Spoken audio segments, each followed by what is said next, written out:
let us start with the first, what is not. Eczema is not the final diagnosis. Exactly like when a child has fever, fever is not the final diagnosis. Fever will alert the doctor to search and hunt for the hidden infection. Could be in the throat, in the lung, in the gut, skin, bone and muscles.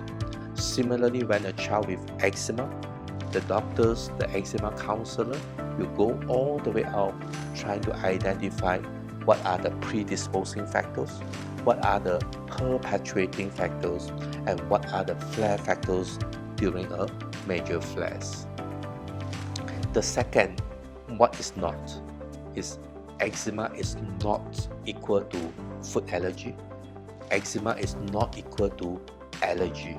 But we do agree that allergy play a role in the pathogenesis of eczema, but not everything about eczema equal to allergy, because eczema could be induced by environmental irritants like harsh cleanser, environmental pollutants like formaldehyde, like sulfur dioxide, nitrogen monoxide, pentoxide or dioxide, as well as the PM2.5. Not to forget about the environmental allergen as well as the imbalance between the good and harmful bacteria that sits on our skin.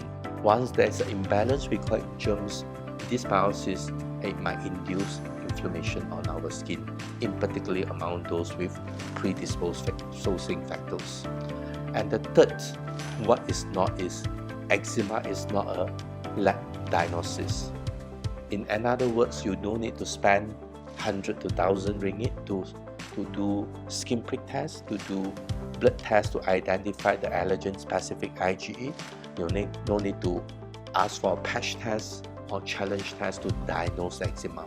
Although this test might be helpful to solve some of the pieces of a jigsaw puzzle to explain the story about the eczema, but to diagnose eczema, you need clinical assessment. Means in the eyes of the experienced dermatologist and well-trained primary care practitioner, most of us have 95 to 99% confident to diagnose eczema based on the appearance and the progression of the appearance. Only less than 1% we need to do a biopsy to differentiate that skin rash, that whether it's due to eczema, psoriasis, fungal infection, and etc.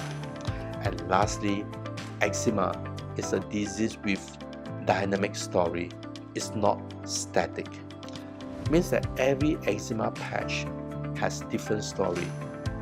If you have a child with 2 patches of eczema over the face, another 2 in front of the elbow, another 2 behind the knee, the story to explain the eczema over the face is different from those in front of the elbows and behind the knee, even though these 6 patches of eczema is on the same patient.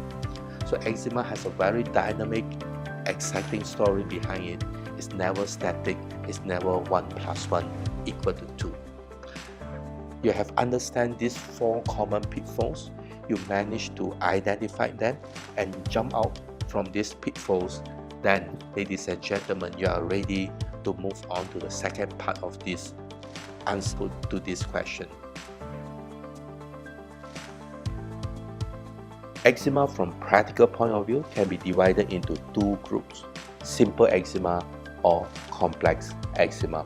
Simple eczema has a very simple mathematics, means 1 + 1 = 2. Normal skin plus prolonged exposure to certain irritants and allergens, eczema appear over the affected area. Simple eczema is potentially curable, means you identify the allergens or irritants, you remove it, eczema will resolve. And one of the good examples during COVID-19 is frequent hand sanitizer. If you have never experienced eczema before, but because every 15 minutes now with frequent sanitizer with alcohol, over time, if you apply every 15 minutes, after 1 to 2 weeks, your skin become dry if you don't take care of it properly without moisturizer. Another 1 week becomes scaly and itchy. Another 1 week become erythema or redness, and another 1 week you have a full-blown eczema over the hand. So this is one form of simple eczema. The good news about simple eczema is potentially treatable. Complex eczema means the mathematics behind it is not 1 plus 1 equal to 2.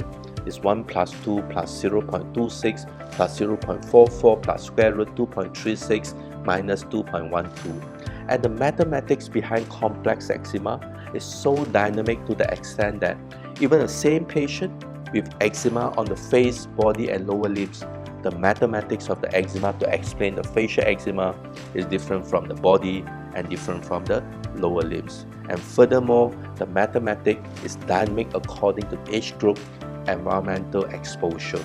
And one of the good examples of complex eczema is the well-known atopic eczema in children. In atopic eczema in children, they have two major components, genetic and environmental factors. Genetic is not modifiable. This is a bad news because that's the reason why we say we can't cure atopic eczema, but we can control atopic eczema. We can flatten the curve of inflammation over the kids with atopic eczema with long-term remission. On the other hand, the environmental factors, they are potentially modifiable. For example, the harsh cleanser, physical friction with tight clothing, stretching activity, microbial dysbiosis means the imbalance between good and harmful bacteria on the skin, harsh cleanser, allergens from the cream. That's why we prefer the hypoallergenic, low irritation type of moisturizer. So in atopic eczema, it's potentially treatable, but it's hard to cure it once and for all.